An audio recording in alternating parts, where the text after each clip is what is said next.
بالکل عاطف، آج جو ہے 2 ورکنگ سیشن ہوں گے جس دونوں میں پریزیڈنٹ بائیڈن اور آف کورس نیٹو کے جنرل سیکرٹری اور باقی جو 32 ممالک ہیں اتحادی، ان کے سربراہان اور حکومتی اہلکار ان دونوں سیشن میں شامل ہوں گے. پھر ساتھ ہی ساتھ پریزیڈنٹ بائیڈن جو ہیں وہ یوکرین کے پریزیڈنٹ سے بھی آج بائی لیٹرل 2 طرفہ بات چیت کریں گے، اور اس کے بعد پھر پریزیڈنٹ بائیڈن جو ہے وہ نیٹو کے اتحادیوں نیٹو سمٹ کا اختتام کریں گے اپنی اسپیچ سے، جو کہ وہ آج ڈیلیور کریں گے.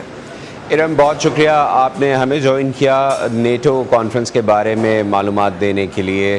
آپ ہمارے ساتھ تھیں اور مزید بات کرتے ہیں نیٹو کانفرنس پر ہی آگے بڑھتے ہیں. اور اب ہمارے ساتھ ہیں امریکی اسٹیٹ ڈپارٹمنٹ یعنی امریکی وزارت خارجہ کی اردو اور ہندی میڈیا کے لیے ترجمان مارگریٹ مکلوڈ. مارگریٹ، بہت شکریہ آپ ہمیں جوائن کر رہی ہیں. فرمائیے کہ ایک ایسے موقع پر جب واشنگٹن روسی جارحیت کے خلاف اتحادی ملکوں کے ساتھ مل کر یوکرین کو ایئر ڈیفنس سسٹم مہیا کر رہی ہے، F-16 مہیا کر رہی ہے، نیٹو ملکوں کے لیے یہ امر کس قدر تسلی بخش ہے کہ امریکہ نیٹو اور خطے کے ساتھ اپنے عزائم پر قائم رہے گا؟ دیکھیے، بنیادی طور پر نیٹو اتحادی ایک دفاعی اتحاد ہے، اور ہم سمجھتے ہیں اگر آپ تاریخ دیکھیں دوسری جنگی عظیم، یہ نیٹو اتحاد بننے کے بعد یہ اتحادی کتنی امن انجوائے کیا، اور ہم سمجھتے ہیں کہ یہ آرٹیکل 5 جس کے تحت ایک پر حملہ ہو جائے تو وہ تمام پر حملہ سمجھا جائے بہترین طریقہ کار ہمارے جمہوریت محفوظ رکھنے کے لیے. جی، آرٹیکل 5 کا آپ نے ذکر کیا ہے کہ ایک ملک پر حملے کو تمام ملکوں پر حملہ سمجھا جائے گا، اور یہ ایک بنیادی آرٹیکل ہے جو نیٹو کو یکجا بھی کرتا ہے اور نیٹو کے پیچھے کھڑا ہے. بھارت امریکہ کا ایک اہم اتحادی ہے، نیٹو اتحادی تو نہیں ہے. امریکہ وزیر اعظم نریندر مودی کے دورہ روس کو کیسے دیکھ رہا ہے، خاص کر جب یہاں نیٹو کانفرنس ہو رہی ہے اور اس کانفرنس کا مرکز یوکرین ہے، روس کی جو جنگ ہے یوکرین پر وہ ہے؟ جی، جیسے ہمارے اسپوکسمین میٹ میلر نے کل ہی کہا، فکر تو ہے، اور ہم انڈیا کو کہہ رہے ہیں کہ وہ احتیاط سے روس سے رابطہ رکھے، لیکن ہم امریکہ انڈیا سمیت ہمارے سب سہیوگیوں کو کہہ رہے ہیں کہ یوکرین کے دیرغالک امن کے لیے روس پر زور دے کہ وہ اپنی فوج یوکرین سے باہر نکلے. تو افغان جنگ کے خاتمے کے بعد اب اگر ہم پاکستان اور جنوبی ایشیا کے خطے کی بات کریں تو اس کے بعد پاکستان اور جنوبی ایشیا کے خطے کی نیٹو کے لیے کیا اہمیت ہے؟ جیسے آپ جانتے ہوں گے، پاکستان نیٹو کا ایک گلوبل پارٹنر ہے، اور اگر میں ایک ہی مثال دے دوں، 2005 میں پاکستان کے زلزلے کے ریکنسٹرکشن میں نیٹو کا ایک اہم کردار بھی ادا کیا. نیٹو اتحادی ہمارے تمام ایکٹیو پارٹنرز کو دعوت دی اس سربراہی اجلاس کے لیے، اور ہماری امید ہے کہ ہمارے پارٹنرز کے ساتھ تعاون جاری رہے. رائٹ. اب اگر ہم نیٹو کے سٹرکچر پر اور اس کی فنڈنگ پر اور اس کے حوالے سے جو مسائل پہلے سامنے آتے رہے ہیں اس پر بات کریں تو سابق امریکی صدر ڈونلڈ ٹرمپ کا نیٹو ملکوں پر یہ اعتراض تھا کہ وہ اتحاد کے لیے اپنے GDP کا 2% کا بجٹ کنٹریبیوٹ نہیں کرتے. گزشتہ سال کو دیکھیں تو صرف 11 ملکوں نے 2% یا اس سے زیادہ کنٹریبیوٹ کیا ہے. پولینڈ اور امریکہ اس میں سر فہرست ہیں، جبکہ 19 ملکوں نے 2% سے کم کنٹریبیوشن دیا ہے. اس پر بائیڈن انتظامیہ کا کیا موقف ہے؟ سن 2014 میں صرف 9 ممالک ان کے لکشیہ، ان کے مقصد میٹ کر رہے تھے، لیکن آج ہمارے 32 رکن میں 23 رکن ان کی 2% کا مقصد پورا کر رہے ہیں، اور اسی وقت کے درمیان ہم نے 18% کا اضافہ دیکھا ہمارے کل اتحادی کے دفاعی اخراجات میں. ہمارے قابلیت تاریخ میں سب سے اونچی سطح پر ہے ابھی. رائٹ. بہت شکریہ مارگریٹ مکلوڈ، آپ نے ہمیں جوائن کیا نیٹو کانفرنس میں، آپ بھی شریک ہیں. بہت شکریہ، آپ ہمارے ساتھ تھیں. بڑھتی آبادی کا انچاہا بوجھ. اب باقی کا جو پروگرام ہے وہ ہم عالمی یوم آبادی کے لحاظ سے کریں گے اور پاکستان میں جو آبادی کے مسائل ہیں اس پر بات کریں گے. تو پاکستان کی نوجوان نسل کو ذمہ داری کے نام پر بڑھتی آبادی کا بوجھ اٹھانا پڑ رہا ہے. کم وسائل میں پروان چڑھتے خاندانوں کی ذمہ داری والدین کے بعد بڑے بہن بھائیوں پر آتی ہے اور دیکھتے ہی دیکھتے گھر کا ہر فرد ذمہ داریوں کا بوجھ اٹھانے لگتا ہے. لاہور سے سمن خان نے بات کی ہے ایسے نوجوانوں سے جو کم عمری سے ہی تعلیم سے دور ہوئے اور اپنے والدین کے ساتھ مل کر ذمہ داریاں نبھانے لگے. ان کے والدین کی خاندانی منصوبہ بندی سے دوری نے انہیں معاشرے میں کہاں لا کھڑا کیا اور وہ اپنی فیملی سوچ کر پلان کریں گے یا نہیں, اس رپورٹ میں جانتے ہیں. مجبوری زیادہ تھی, اس کی وجہ سے اسکول وغیرہ چھوڑ کے کام پہ لگے. ابو اکیلا تھا, گھر کی ذمہ داری زیادہ تھی. گھر والے ایزی ہوئے ہیں جب ہم نے کام کرنا شروع کیا, پھر آہستہ آہستہ بہنوں کی شادی ہو گئی, ٹھیک ہے, پھر جو ہے نا پھر ہمارے اوپر خود ذمہ داری آ گئی. میرے والد صاحب کے 9 بچے ہیں, میں سوچوں گا زیادہ سے زیادہ 3 سے 4 بچے ہوں کہ ان کو آگے مشکلات نہ پیدا ہوں. بڑھتی آبادی کا بوجھ حکومت اور ملکی وسائل پر آنے سے پہلے ایک خاندان پر آتا ہے. ندیم لاہور کی لبرٹی مارکیٹ میں ایک آرڈر ٹیکر ہیں. 9 بہن بھائیوں میں سب سے بڑا ہے. والد کی وفات کے بعد چھوٹے سے بڑا بننے میں دیر نہ لگی. والد صاحب چلے گئے, وفات پہ آ گئے, اس سے بعد گھر کی ذمہ داری خود پہ آ گئی مجھ پہ. چھوٹے بہن بھائیوں کو سنبھالا ہے اور کام شام گھر کا مینیج کیا ہے. گھر کا کرایہ, یہ بجلی وغیرہ کا بل, چھوٹے بہن بھائیوں کی پڑھائی وغیرہ کا خرچہ, اس طرح مینیج کر رہا ہوں. بس تنخواہ پہ ہوتا ہے ہمارا کام, بس بقایا باہر سے کوئی ٹپ وغیرہ ہو جاتی ہے, آرڈر ٹیکنگ کرتا ہوں بس. لاہور شہر ہی کی باغبان پورہ مارکیٹ میں بچوں کے کپڑوں کا سٹال چلاتے عتیق الرحمان 11 سال کی عمر سے گھریلو ذمہ داریاں نبھانے کی دوڑ میں ہیں. سلسلہ بہن بھائیوں سے شروع ہوا اور اب بیوی بچوں اور گھر کے اخراجات پورے کرنے میں مصروف ہیں. اس سب میں وہ تعلیم سے تو دور رہے ہی, اب ان کے پاس صحت کا خیال رکھنے کا بھی وقت نہیں. اس سب کے باوجود انہیں کبھی ایسا نہیں لگا کہ بڑا خاندان زیادہ وسائل مانگتا ہے اور انہیں اپنی فیملی پلان کرنی ہے یا نہیں. اللہ نے 3 بچے دیے, ایسی کوئی پلاننگ تھی. جب سے مہنگائی ہوئی ہے نا, جب سے ملکی حالات چینج ہوئے ہیں, تب سے یہ ذمہ داری اور بڑھ گئی ہیں. اب دیکھیں نا, ہم یہاں سے ایک دن چھٹی نہیں کر سکتے, 1 گھنٹہ یہاں سے نکل نہیں سکتے, ہمارے اوپر ذمہ داری اتنی ہے, ٹھیک ہے. ابھی ہم ایک دن ہم نکلے نا تو ہمارا تقریباً 2 دن ہم پیچھے چلے جاتے ہیں. ہم اسٹال کا کرایہ بھی دیتے ہیں, یہاں پہ بجلی کے بل بھی دیتے ہیں, اس کے بعد پھر ہم نے گھر کا خرچہ بھی چلانا ہوتا ہے. دونوں بچے میرے پرائیویٹ پڑھتے ہیں, ہم نے تو نہیں پڑھے, میں ان پڑھ ہوں. تو ہماری کوشش یہی ہے کہ بچے جو اچھے سے اچھا گھر دیں کہ چلو کچھ ان کا آگے مستقبل اچھا ہو. نہ بڑوں نے ہمیں بتایا ہے نہ ہم آگے بتا رہے ہیں, ٹھیک ہے. تو اس طرف دھیان ہی نہیں گیا کبھی کہ آبادی کنٹرول, مطلب اپنے اس چیز میں ہمیں بڑوں نے نہیں کہا. کپڑوں کی آرائشی اشیاء بیچتے نوجوان سدیس خان کی سوچ منفرد ہے. وہ سمجھ چکے ہیں کہ انہیں گھر تو ایک دن بسانا ہی ہے, لیکن جس معاشی تنگ دستی کی وجہ سے انہیں پشاور سے لاہور آ کر اپنے والد کا ہاتھ بٹانا پڑا, ان مشکلات کا سامنا ان کی آنے والی نسل کو نہ کرنا پڑے. آج کل اتنی مہنگائی ہے, ایک بندے سے کام نہیں ہوتا. ایک بندے سے ہوتا تو چلو ابو کر رہے تھے, ہم بیٹھتے کہا کہ اسکول پڑھتے. ایک گھر ہوتے تو بڑے ہو کے اس شادی کرتے تو 4-4 5-5 گھر بن جاتے, اس سے پھر 2-3 بچے پیدا ہو جاتے تو اور بھی آبادی بڑھ جاتی. ہمارا خالہ ہے, اس کے 9 بچے, اس کا جو اس نے تربیت کرنے اسی طرح نہیں ہوا. مطلب وہ اس کے بچے بس نہ پڑھے نہ کچھ بھی اس نے نہیں کیا. کام پہ جا رہے لیکن اس طرح کام بھی نہیں سیکھ پا رہے جس طرح وہ اس کا سوچ تھا. اس کی وجہ سے ہم بھی یہ سوچ رہے کہ جتنا کم بچے ہو تو بس اس نے اچھی ہے. پاکستان کی آبادی 2023 کی مردم شماری کے مطابق 24 کروڑ 14 لاکھ 90 ہزار سے زیادہ ہے. ندیم ہو یا عتیق الرحمان اور سدیس, یہ پاکستان کی اس 64% آبادی کا حصہ ہیں جن کی عمر 30 سال سے کم ہے.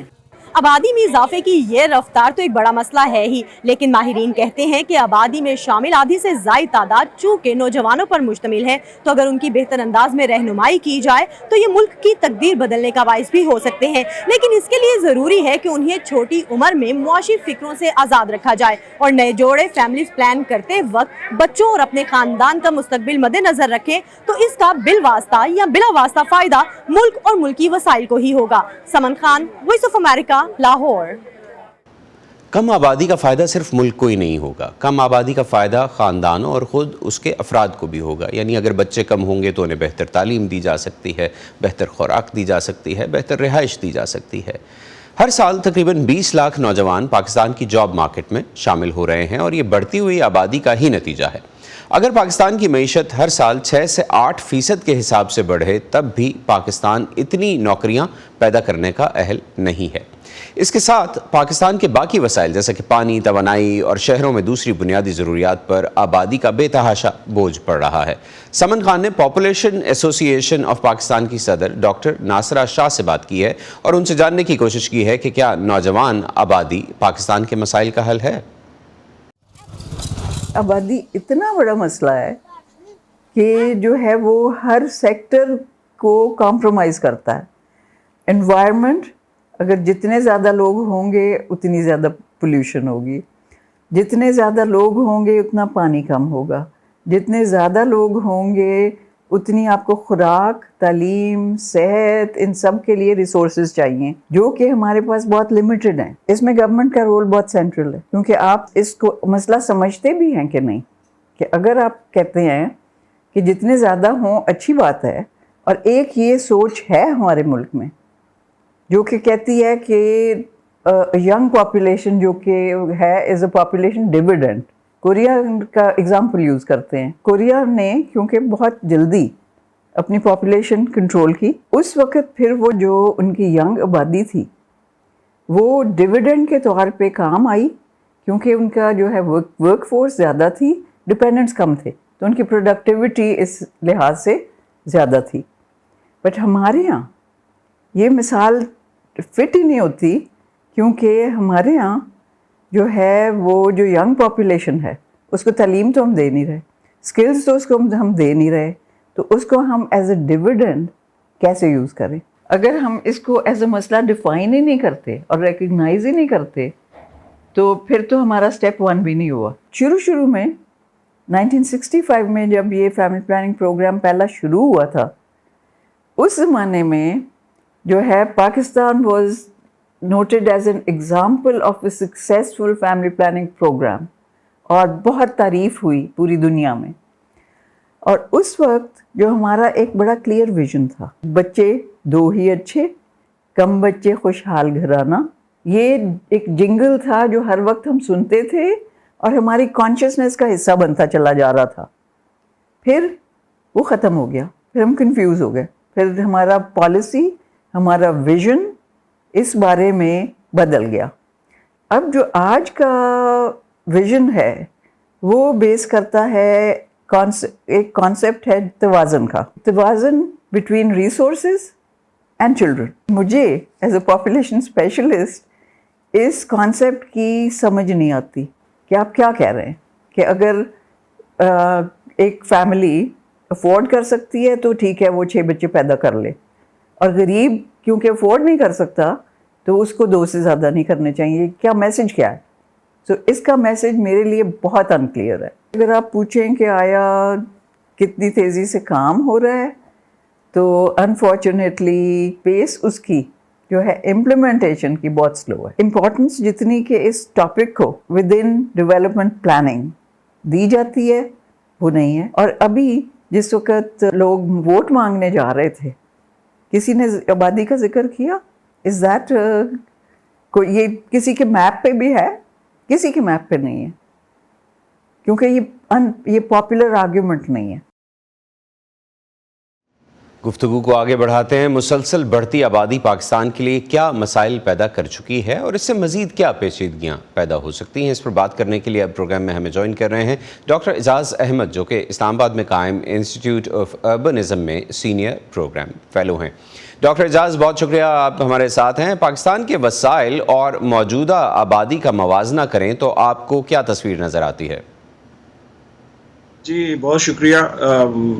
کوئی تصویر اتنی اچھی نہیں ہے، کیونکہ آبادی جس طرح بڑھ رہی ہے اور جو ریسورسز ہمارے، میں صرف ایک جو جتنے میں نیچرل ریسورسز کے حوالے سے بات کرتا ہوں کہ پانی کی اگر ہم اگزامپل دیں تو پر کیپٹا واٹر اویلیبل جو تھا پاکستان بننے کے وقت وہ 5800 cubic metre annum per annum جو ہے وہ اویلیبل تھا، جو کہ اب 800 کچھ جو ہے وہ اس پہ پہنچ گیا ہے۔ تو اگر سے اور پانی واٹر از لائف، اگر ہم اس حوالے سے دیکھیں جو آبادی بڑھ رہی ہے اس کے ساتھ ساتھ یہ ہمارے جو جتنے نیچرل ریسورسز ہیں، جس طرح ابھی رپورٹ میں بھی کہا گیا کہ آپ کے جو وسائل ہیں، جو قدرتی وسائل ہیں خاص طور پر، ان میں جس طریقے سے جو وسائل میں کمی آ رہی ہے، ایک تو پلاننگ کا فقدان ہے۔ پلاننگ جو ہے وہ اس طریقے سے, میں پاپولیشن پلاننگ کی بات نہیں کر رہا, میں ریسورس یوٹیلائزیشن کے حوالے سے جو پلاننگ ہے اس کا فقدان ہے ہمارے پاس. ہمیں جو ہے وہ آئیڈیا نہیں ہے کہ جو ریسورس ایکسٹریکشن جو ہو رہی ہے وہ کس طرح ہو رہی ہے, ہمارے جنگلات جو ہیں وہ کس طرح کم ہوتے جا رہے ہیں. ہم بہت سارے پروگرام تو انیشیٹ کرتے ہیں لیکن ان پروگرام کی افادیت اس وقت تک ہمیں جو ہے وہ محسوس نہیں ہوگی جب تک کہ ہمارے پاس کوئی ایک سالڈ ڈیٹا جو ہے وہ ڈیٹا بیس اویلیبل نہیں ہوتا. ہم آئل کی ہماری ایکسٹریکشن ہے, گیس کی ایکسٹریکشن ہے, ہم کول کی ایکسٹریکشن کر رہے ہیں. وہ کیوں کر رہے ہیں؟ وہ اس لیے کر رہے ہیں کہ جی ہماری آبادی زیادہ ہے, آبادی کی ضروریات زیادہ ہیں, ہمیں زیادہ بجلی چاہیے, ہمیں زیادہ بڑی سڑکیں چاہیے. اب اگر آپ کو سڑکیں زیادہ, کیونکہ گاڑیاں زیادہ ہو گئی ہیں, اگر آپ کو سڑکیں بنانی ہیں تو آپ کمپرومائز کریں گے فارسٹ لینڈ کے اوپر, اور وہ فارسٹ جو درخت ہیں جو کاربن سیکویسٹر کرتے ہیں ان کو آپ کاٹ کے ان کی جگہ پہ سڑکیں بنائیں گے. تو آپ یہ کہہ رہے ہیں کہ آبادی بنیادی طور پر پاکستان میں نیچر کو بھی نقصان پہنچا رہی ہے, اور یہ جو کلائمیٹ چینج کا چیلنج ہے اس کی بھی ایک بڑی وجہ آبادی ہے, اور قدرتی نظام کو اور ماحولیات کو بھی نقصان پہنچا رہی ہے یہ آبادی. اور جیسے آپ نے ذکر کیا کہ جنگلات کم ہو رہے ہیں, پاکستان میں ایک اور بڑا ایشو اس وقت زرعی زمینوں کے کم ہونے کا ہے, کیونکہ وہاں پر ہاؤسنگ سوسائٹیز بن رہی ہیں, اور جو ایونچولی فوڈ انسیکیورٹی کی طرف لے جائے گا پاکستان کو. تو اب یہ جی پلیز کیری آن. یہ ایگزیکٹلی یہی میں بات کرنے لگا تھا کہ جو آپ کا جو فیسلٹیز ہے اربن سینٹر کی طرف وہ زیادہ ہے, تو رورل سے اربن مائگریشن ہو رہی ہے, اور اربن مائگریشن بغیر پلاننگ کے ہو رہی ہے. تو آپ کو شانتی ٹاؤنز مل جائیں گے, آپ کو کچی آبادیاں مل جائیں گی جو کہ آپ کے ریسورسز کو بھی جو ہے وہ اس کو ڈپلیٹ کرتے ہیں. پھر ایسے ایریاز جو کہ ایگریکلچر کے حوالے سے پروڈکٹیو ایریاز ہیں, راوی کا جیسے جو آپ کا ریور بیڈ ہے وہ بہت ہی پروڈکٹیو ایک ایکو سسٹم ہے, لیکن ہم کمپرومائز کر رہے ہیں, اور وہ جو پروڈکٹیو ایکو سسٹم ہے اس کو ہم ایسے ٹاؤنز میں کنورٹ کر رہے ہیں کہ جس کی وجہ سے ہمیں ایسی زمین پہ فصل کاشت کرنی پڑ رہی ہے جو کہ پروڈکٹیو نہیں ہے. تو وہ الٹیمیٹلی جو فوڈ سیکیورٹی کا ایک ایشو ہے وہ بھی جو ہے آگے آنے کے والا ہے. جی یہ فرمائیے گا کہ آئندہ 10 یا 20 سالوں میں آبادی اور معاشی حالات کے درمیان یہ جو بگڑا ہوا توازن ہے, یہ فرق ہے, یہ پاکستان کے لیے کیا خطرات لے کے آئے گا؟ دیکھیں یہ تو پھر لا اینڈ آرڈر سچویشن جو ہے وہ اس کے اوپر بہت بڑا جو ہے وہ فرق پڑے گا, کیونکہ لوگوں کے پاس ریسورسز کی ایکسیس جو ہے وہ اس طرح نہیں ہوگی, اور الٹیمیٹلی ایک کیوٹک سچویشن جو ہے وہ اس میں جو ہے ہم شامل ہو جائیں گے, ہم اس میں پڑ جائیں گے. اچھا ایک چیز جو بہت اہم ہے, وہ پہلے بھی بات ہوئی رپورٹ میں, کہ جو ہمارے نوجوان ہیں یہ ہمارا ایسٹ ہیں. اگر ہم ان کو صحیح طریقے سے موبلائز کریں, اگر ان کو ٹرین کریں, ان کو ایجوکیٹ کریں, ہمارے جو سکلز ہیں ان کو اگر پرووائڈ کریں, تو وہ ہمارے ایک بلیسنگ ہے ہمارے لیے. اور خاص طور پر جو یوتھ ہے, ہمارے جو 62% آبادی جو ہے وہ یوتھ پہ ہے, اگر ہم ان کو ایک ڈائریکشن دیں اور کسی طریقے سے ان کے سکلز کو انہانس کریں تو وہ ہمارے لیے ایک ایسٹ بن سکتا ہے. اگر وہ ایسٹ ہم نہیں بناتے ہیں تو وہ ایک کیوٹک سچویشن جو ہے وہ ہو جائے گی, لڑائی مار کٹائی, سوشل ایشوز جو ہیں وہ بڑھ جائیں گے. لیکن ڈاکٹر صاحب آپ جو فرما رہے ہیں وہ بالکل درست ہے, اس کو ایک ڈیویڈنٹ میں, ایک ایسٹ میں چینج کرنے کے لیے اس پہ انویسٹ کرنا پڑے گا, لیکن اتنی بڑی آبادی جس کو ہم اتنی سپیڈ سے ٹرن نہیں کر پا رہے ایک ایسٹ میں, ان کو سکل نہیں دے پا رہے, ایجوکیشن نہیں دے پا رہے, وہ آبادی یقیناً بوجھ ہی بن جائے گی, جس کا آپ نے ذکر بھی کیا کہ law and order situation create ہوگی, انسیکیورٹی ہوگی, کھانے کے لیے نہیں ہوگا, جابز نہیں ہوں گی, معاشی استحکام نہیں آ رہا. تو یہ یقیناً سارے کے سارے مسائل آبادی سے ہی ریلیٹڈ ہیں, اور اس کے لیے بہتر حل تو یقیناً یہی ہے نا کہ پہلے آبادی پر قابو پایا جائے, کیونکہ معاشی ترقی تو اتنی تیزی سے نہیں ہو رہی ہے. بہت شکریہ آپ نے ہمیں جوائن کیا ہمارے آج کے شو میں اور ہم سے بات کی. شکریہ. ناظرین آج کے پروگرام کا وقت ختم ہوتا ہے, ہمیں آج کے شو سے اجازت دیجیے. مزید خبروں اور دلچسپ معلومات کے لیے آئیے ہماری ویب سائٹ urduvoa.com پر. آپ کو یہ سارا کانٹینٹ ہمارے سوشل میڈیا پیجز پر بھی ملے گا. محمد عاطف کو اجازت دیجیے. خدا حافظ.